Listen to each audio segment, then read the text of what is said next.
In this episode of Clarity Digital Pod, I had the privilege of interviewing with Rafay Choudhury, CTO of Blue and founder of Prompt AA, for an eye-opening conversation about how AI is rapidly transforming healthcare, tech, software development, marketing, and the job market itself.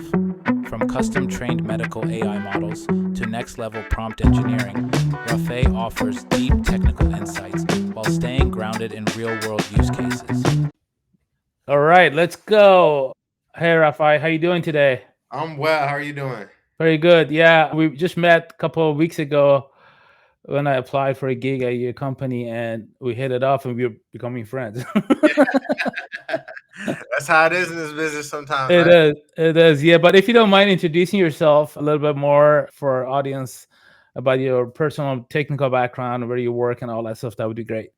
Yeah, I'm Rafay Choudhury, CTO of Blue, and we're an AI healthcare company, right? Medtech. We're providing ways to increase the workflow, the efficiency of workflows for practices and providers to be able to do their job quicker. Essentially, just saving them time and money, right? Because a lot of people in the healthcare industry, they don't have a lot of time to manually figure out workflows that they're trying to solve while out in the field. Yeah. So they're using our AI to essentially correct those workflows. And we're working with care consultants. Our biggest client, our partner is Anthem Medical Insurance. Their actual name now is Ance. So we've been able to do some remarkable things with them. We increased discharge to home events by 82%, and we've decreased patient harm events by 47%. Oh, wow. So we're definitely on par and on track to do very amazing things. We've also saved them $1 billion. So we're just getting started. We're just now integrating our proprietary AI models, and we have some new products that are coming out that are essentially the end goal is to make the patient's lives better, right? It's really Yeah, exciting stuff. that's amazing. I used to work as a contractor for one of the biggest nonprofit healthcares in the company. I think they're called Common Spirit Dignity Health, if you've heard of them. And they do a bunch of different things. They have hospitals, clinics, home care. And what I noticed is that the healthcare is it really under when it comes to digital transformation, they're very much behind.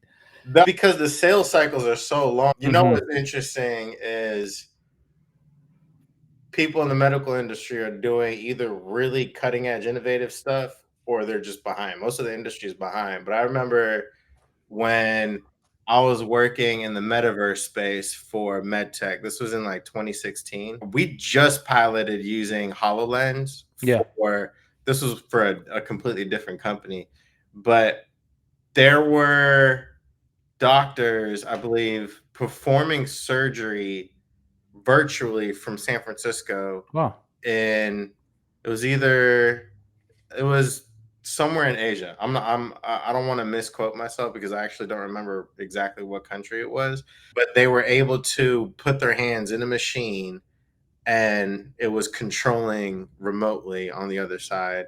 So it was really interesting, some of the stuff that is going on. But with AI right now, I was at a meetup event and people are using AI to do early brain tumor detection from MRIs and Amazing. really amazing stuff. So the way that we're trending with doing predictive analysis and doing generative AI to provide better efficiency in workflows, there's a lot of good that's going to be coming out of this.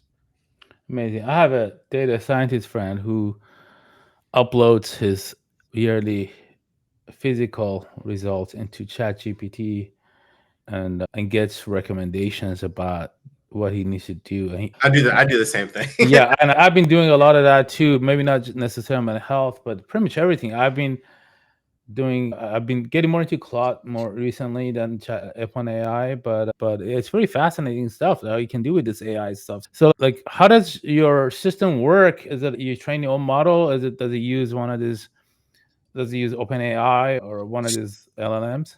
So currently, right now, we're wrapping around OpenAI and we're using RAG techniques to, we're coming up with our own recipe and our own secret sauce to provide some of that data in parallel to us training our own models. So we've currently trained about 3 models.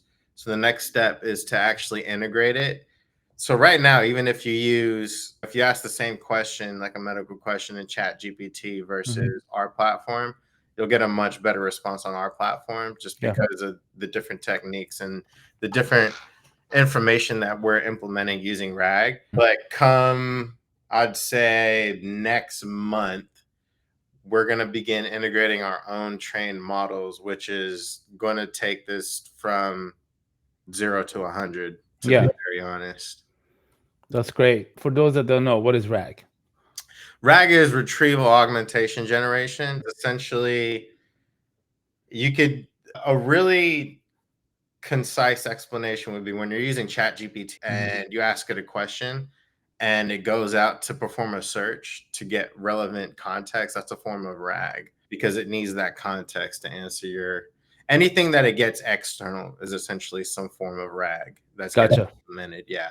But if you ask it something like a piece of data that it's been trained on, what was the best movie in 2020? It won't necessarily, unless you're asking it for some aggregated research online to give you something. If it's trained on that data, then that's not RAG because it's using its own data it was trained on.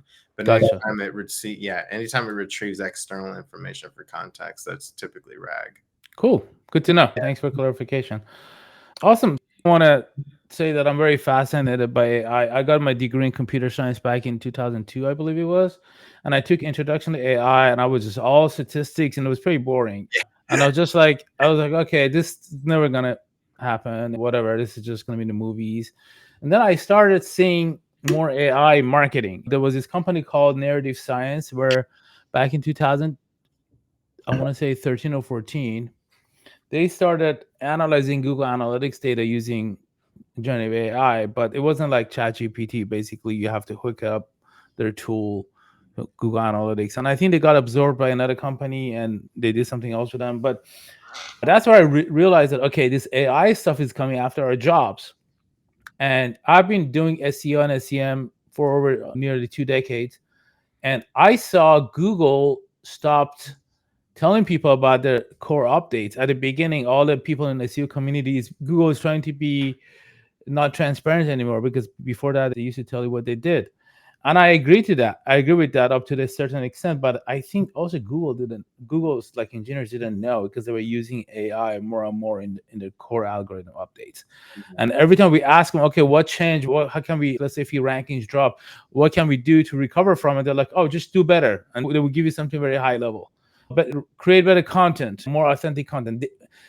And just because I think AI was just learning, and now we have come to the point where AI is taking over. More people are using ChatGPT, and I use Perplexity a lot for research, and even Google AI mode and Copilot being baked into Microsoft machines. Where do you see? Again, I know you're more of a overall AI expert. Where do you see AI playing a role in the way consumers find information and purchase and buy things? Because you mentioned about a long sales cycle. Especially maybe in your healthcare, do you think that's going to happen? Do you think we're going to have more people starting the searches on AI rather than traditional Google? Absolutely, especially with the new generation. If you think about, we're moving from manual processes to automation, right? It's already started on the business level, but for the consumer side, it's really going to be,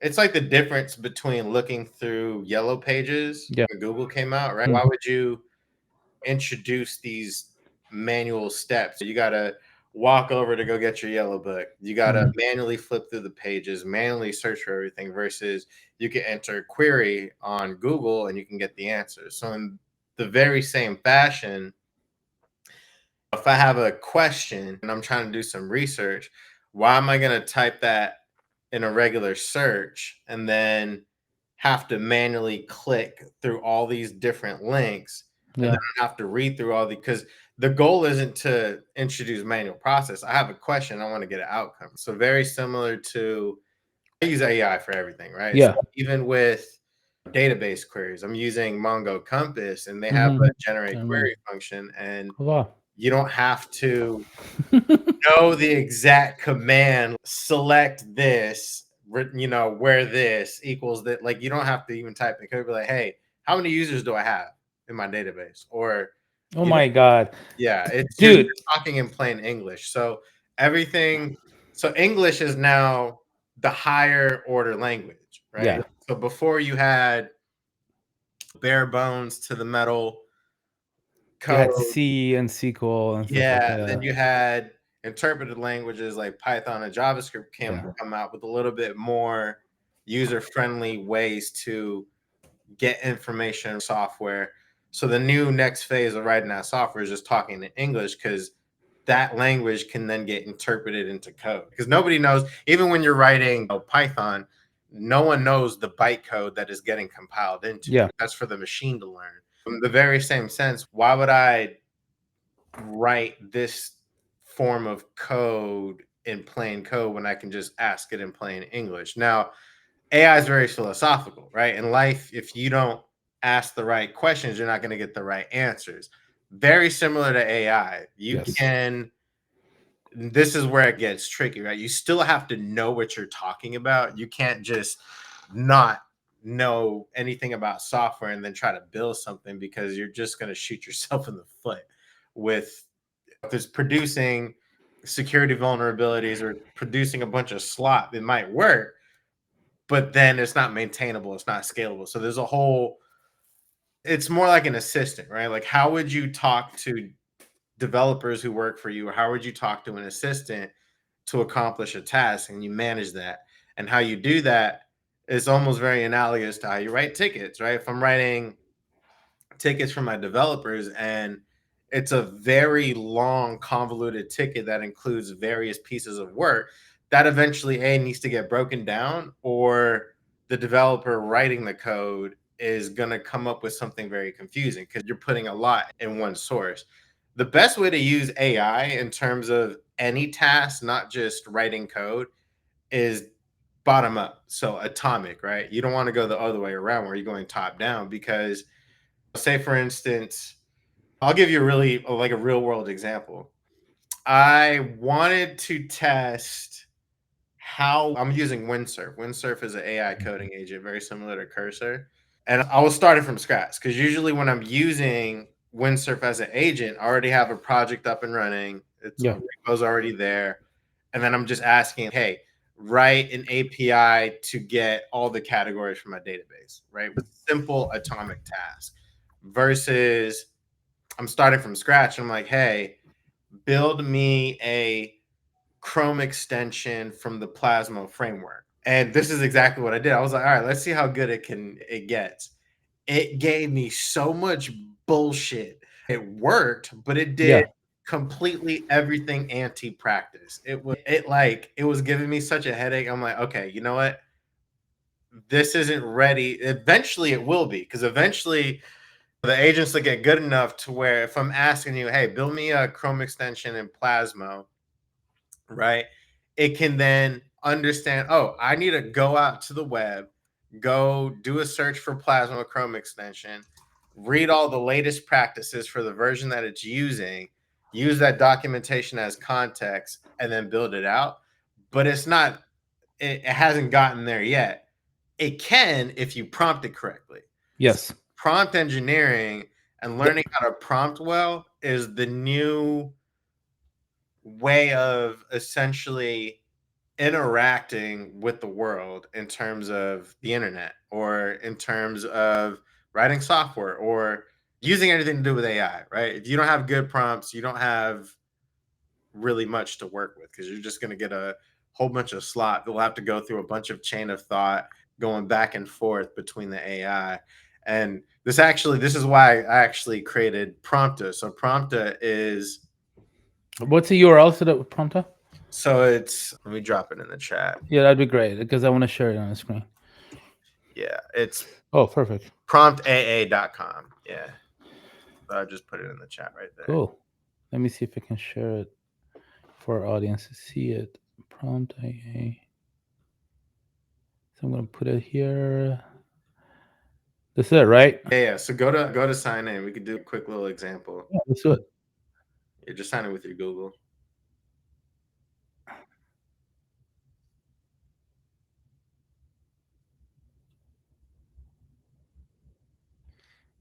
All right, now go to create prompt. Just come up with a basic example of what you do. Let's do SEO, right? Let's say you want an SEO blog article. Just put that as the title. SEO blog article. And then here, do generate an SEO blog article based off of these keywords and just put some example keywords in there. Keywords. AI SEO expert. AI SEO GEO. I don't know. AIO. Let's see what it does. Okay, what else? Now click you see the one at the button at the bottom? Oh, the one. The one? Yeah, click that. This one. Yeah. So the XML button is actually much better. So you see how it enhances it? Okay. It'll give you a little bit more context and Yeah. helps you with your prompt engineering. What the XML button does is you have to subscribe and go up to Pro in order to use that. Yeah. So which right now I'm running a 60% sales, $3 a month for all the Pro members. But the XML is the real way to do prompting. So Anthropic, Gemini, they all suggest XML. they suggest structuring your prompts in XML because the AI can return a much better result. Actually, would I be able to share my screen? And then I think so. Let me stop sharing. Yeah, go for it. All right, give me 1 second.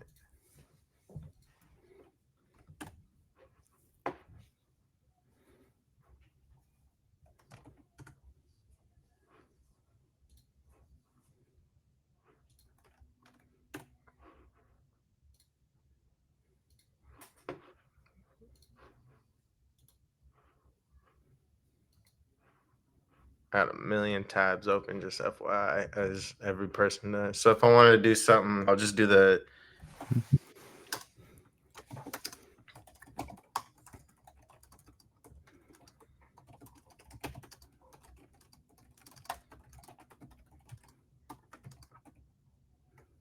AI SEO expert. I don't know.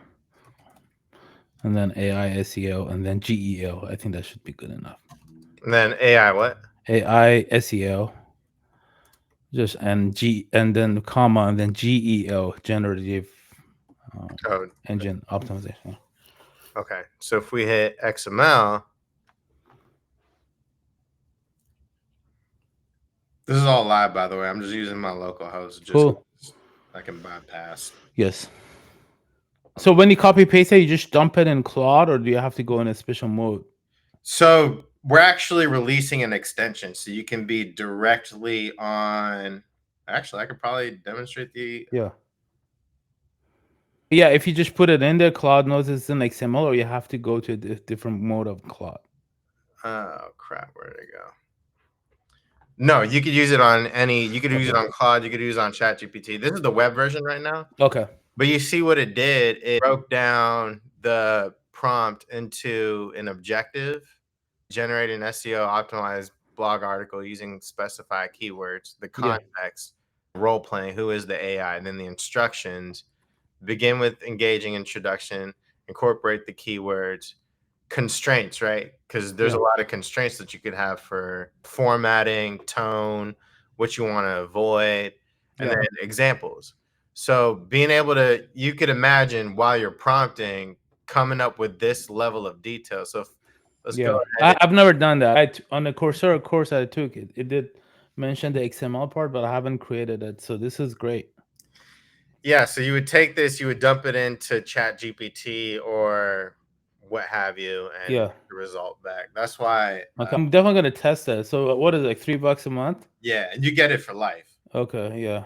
It's a great feature. And then once we release the Chrome extension, You could that would be be great. Yeah. you could be directly on any. It works on X, ChatGPT, Claude. Yeah. Hit the Yeah. button. I after I took the prompt engineering course and then the agentic AI course in Coursera, my whole AI game changed. Oh And yeah, it's crazy how much. I use it all the time. So Yeah. anytime I do SEO, anytime I'm doing like a blog cover image, Yeah. I'm using Prompta to do all the prompt engineering for it, and then expanding upon it. Got it. I actually have Windsurf. I think I downloaded it a while back on my computer, but I've never used this. What codes do you use in Windsurf when you generate AI? English, or do you actually code like Python or what, some programming language? You query in plain English, but Okay. it can write whatever. But then you got to know how to read the code and understand it. Yeah, because Okay. it's gonna write the code for you, right? Yeah.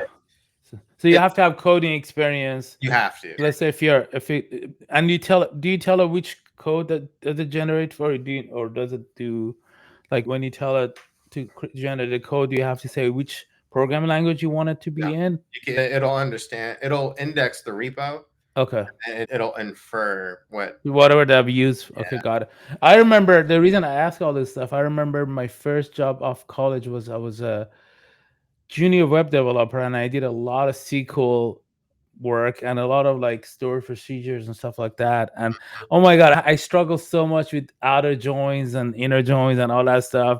And those are some of the reasons. I'm like, if I was fresh off college today, I would probably like enjoy coding a lot more because Oh yeah, it's a lot easier. it cuts the work down, right? Because if you know what you want to implement, especially on a per function basis, right? Yeah. You just be like, hey, I need this function, or I need you to refactor this, I need you to do this, versus having to manually do it. I think the biggest net positive is being able to go through documentation for a Oh my package god. or a framework that you don't really understand. Like, you know what you want to accomplish, you know how to code, but Yeah. you don't know the nuance. You could even know, let's say you're going from Next.js 12 to Next.js 14, going from page router to app router. There's a whole migration step, right? So I think cutting down the education on new documentation or something new that you're not familiar with is a game changer. I mean, that right there has saved me so much time. To give an example, when I was building the Chrome extension in the past, I've done simple stuff with just like plain React. I was like, I know there has to be a framework for Chrome extension, and that's how I found WXT and Plasmo. And I didn't have to read through all of Plasmo's documentation to get started. I was like, look, I just had to set up the repo, do the init command, and then from there, I can ask Windsurf, hey, I need this component accomplished for this. I need sync hosting between my clerk authentication website and my side panel. Do it for me. Yeah. And it takes care of a lot of the guesswork where I'm like, I know it needs to be accomplished, but I don't know how it's accomplished in this new framework. But I know this is the best and the newest framework and the best way to go. That's cool. That's really good stuff. I was watching a LinkedIn. LinkedIn has videos now, and I was watching one of the LinkedIn shorts or whatever they call it. Is that some lady was interviewing the CEO of Salesforce. I forget his name, and he was basically saying that they stopped hiring programmers, and their existing programmers are taking on all the new projects using AI, and that's good for the company from an efficiency perspective. Where do you see the future of tech and programmers if AI is going to keep getting better and better at this? I'll put it to you like this. AI is not itself going to be replacing developers. Is developers who know how to use AI are going to replace developers who don't. That's what the NVIDIA guy said. It's like, It's not, and this isn't just for developers. This is across the board, right? This is across the board, 100%. Yeah. Like even when we did our interview, I was like, "Hey, do you use AI?" Because right now, if you don't know how to use AI for your job, you're going to get replaced. Yeah. No, look, I 100% agree with it, and that's why when I was in SEO SEM, it was interesting. A lot of times I reported to the CMOs, and CMOs tend to be more on the branding side and stuff like that. And I missed the take part of the SEO and all that stuff. So when AI is here, I'm excited about it personally. But I know that some people struggle. with it. The people are like, I just lost my job to AI. And I'm like, because did you adopt AI fast enough? Did you change your workflow? I had this writer who was a content strategist, who was a really good content strategist when I worked with him in another agency. He basically pinged me up a few months ago, do I have any job for him? I'm like, not right now, but to tell you the truth, like AI is doing a lot of our content writing. We switched our writer from being a writer to editor. Exactly. That's our developers right now. Yeah. 91% of our code is written by AI. Yes. All they do is manage and review the code. Manage, review the code, integrate it if they have to, Yeah. Yeah, very cool. Yeah, and I think that's going to happen for the time being. In marketing, there's another, on Friday, I think Friday morning, I attend another CMO calls. We talked about the CMOs. It's like more of a roundtable.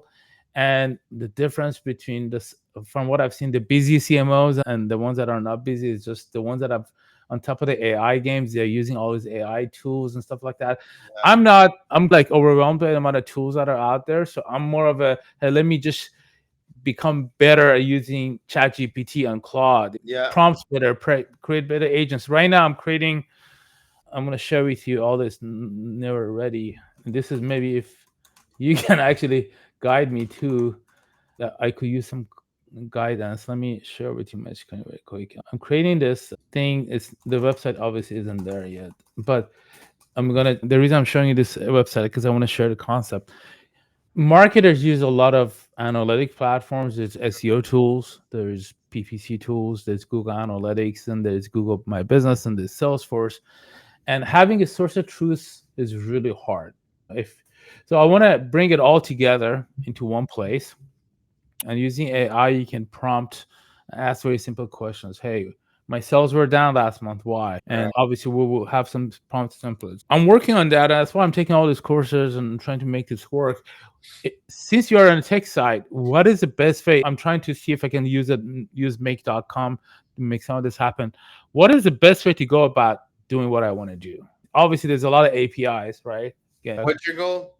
My goal is to bring in all the analytics, because marketers use different metrics and different analytic platforms. There's Google Analytics, and there's Google Search Console, and there is SEMrush, and there's HubSpot Analytics. I want to bring it all together. You want to aggregate all the sources. Aggregate all of it, and then you as a user, you can go ask very simple questions. Why my sales were down last month? And then it will analyze it for you and say, yeah, your SEO traffic was down according to SEMrush, your keyword rankings dropped, or maybe your traffic is fine, but your conversion dropped. That is very hard. Like you can figure all that stuff out right now as an analyst, a marketing analyst, but you got to log into multiple platforms and put everything in the spreadsheet. I want to do that here. I have some ideas, but I want to see how you would go about this. The best answer would be that all the platforms that you're talking about had MCP servers or data that you could tap into, and then using AI to just query that from the actual application. But most people don't have MCP integrated yet. So just tapping into all the different APIs from a backend, wrapping that around, using that as context and wrapping that around some sort of AI provider, and then showing that in a view. Okay. Yeah. Yeah. What do you think about the idea, though? Do you think I like it? Yeah, I think it's a great idea. Yeah, because I work with a lot of people, and your data is as good as the questions you ask, right? So if you don't ask the right question, you won't get the right answer. If you do ask the right questions, sometimes what I've seen, marketers ask the right questions, but look on the wrong platform. Hey, why is my organic traffic down? And they go to Google Analytics without knowing why. And I want to give an example. I work with an e-commerce client. They're like, our SEO is bad. Like you were supposed to help us out. I'm like, okay, let's not panic. And why do you know it's bad? Because the organic traffic in Google Analytics dropped. I'm like, okay, let's go to Google Search Console. Let's look at your keyword visibility. It's going up. Your impressions going up. Let's go to SEMrush. Keyword rankings are pretty steady. If anything, they're improving a little bit. And it took me a little bit to figure out that because somebody else was running the Google ads was heavily bidding on their own branded bid. So they were cannibalizing off the SEO traffic. Yeah. So the traffic that would have gone to SEO, now it's going to paid ads. And if someone like me didn't know that and didn't look at all these platforms to figure that out, log into Google Ads. After logging into the Google Ads, I realized I'm like, oh my god, you guys are. It's okay to spend a little bit of money in branded, but you guys are like 70% of your budget is going to branded. Obviously, that's gonna take away the Right. traffic because organic is going to be ranking number one, but Google shows paid above organic. So there's nothing I can do as an SEO guy. And obviously I'm seasoned enough to know SEO and SEM. So that was my conclusion. Now that's because I've experienced, I was able to figure that out within, I don't know, a few minutes. But it would be a lot more challenging for a more junior level marketer to figure that out. And I want to automate that. I want AI to say your organic traffic dropped, not because your ranking dropped, Right. because your paid efforts are cannibalized. You're giving developers a whole lot of ideas right now. So maybe, you know what? I'm pretty sure this exists somewhere out there. I've been looking at it. There are tools out there like Julius AI, but Julius AI is a data scientist. It's like you just upload data and it will tell you. So you have to there's a lot, and I think they have an API too. But I don't know. I haven't seen something the way I explain it, bring everything together. They're usually, most of the tools are very much that adding AI features to the existing features. For example, HubSpot has a lot of cool AI features now, but it still stays within HubSpot. It follows their framework. So I'm thinking more of if you're not a HubSpot user, what do you do? Like you still need to eat, you still need to you have Google Analytics. And I'm thinking more of like a startup-ish, like startup. HubSpot has a pretty good platform, but to take advantage of it, it gets pretty expensive. So the Salesforce is like focusing a lot on agentic AI right now. And that's what I was going to ask you. What do you think? What's your future with agentic AI? And are you guys using any agents for your startup? Yeah, so for Blue Agilist, we have 2 AI agents. One is being used by medical providers to create their workflow. The other one's more of a quick ChatGPT like response, but for medical questions. Cool. But the future is agent orchestration. It's not just having one agent that does something, but orchestrating multiple agents to streamline an autonomous workflow and reviewing the work before it makes some sort of actionable decision. So very similar in the sense that you're using Windsurf and you have to accept the change. You still need a human to accept the changes. It's not just going to do it for you, because AI is going to create slop when it can create slop, right? You got to be able to catch that. So the future is going to be orchestration, but eventually it will be good enough to where a lot of this gets abstracted, which it's already happening, but it's not at a highly intelligent level. Yeah. In terms of, there still needs some back and forth between a human. Like case in point with what I was talking about with the Chrome extension and developing that, it needed a lot of guidance. But as last year, maybe like a year and a half ago, we saw the video of Will Smith eating spaghetti. It looked like shit. And today, it looks very good. Yeah. You can't tell the difference between what was shot by a real film studio versus what was generated by AI. Yeah. In a year, things are changing so quickly because the community is just going haywire building this stuff out, because the bottleneck was having LLMs that you can just use. That was in a research phase. Yeah. That prior to LLM providers opening up their APIs, if you wanted to do something like what we were talking about, you would have to code that yourself, right? I hardly hear anybody about, I want to train my own model. They just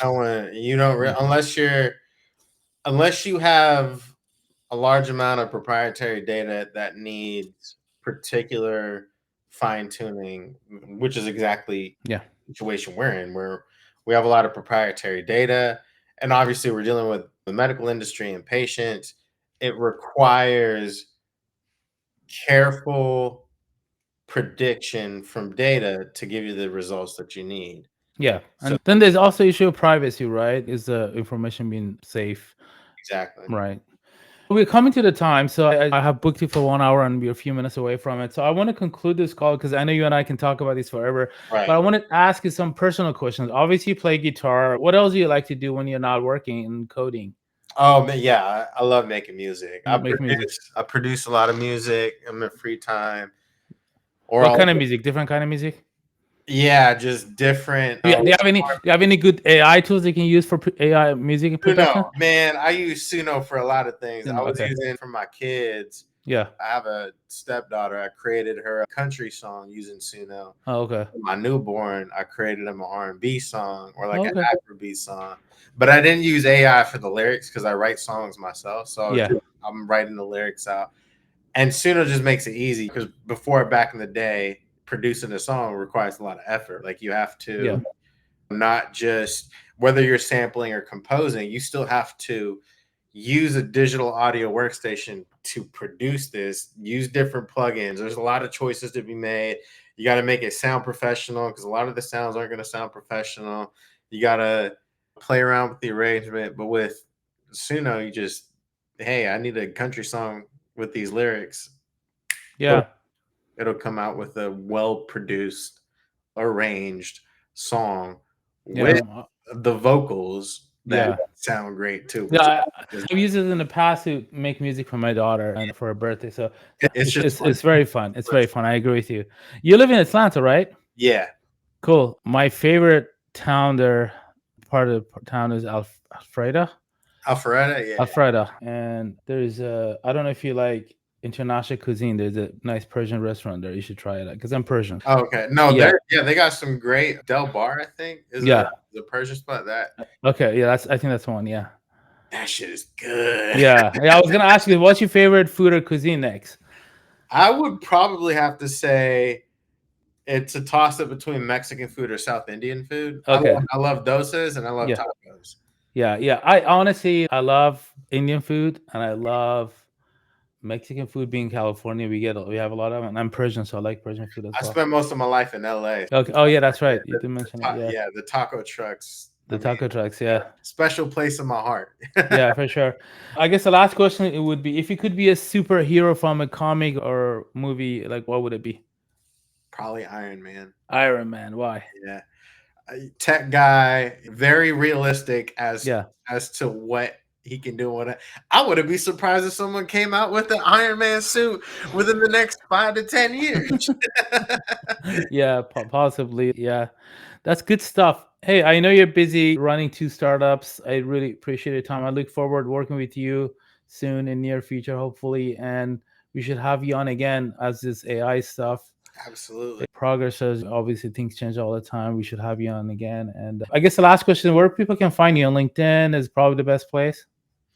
Yeah, so LinkedIn, you can find me if you can spell my last name, Rafay Choudhury. So Choudhury, that's my personal LinkedIn. But if you're looking for the company name, you can find it under Prompta.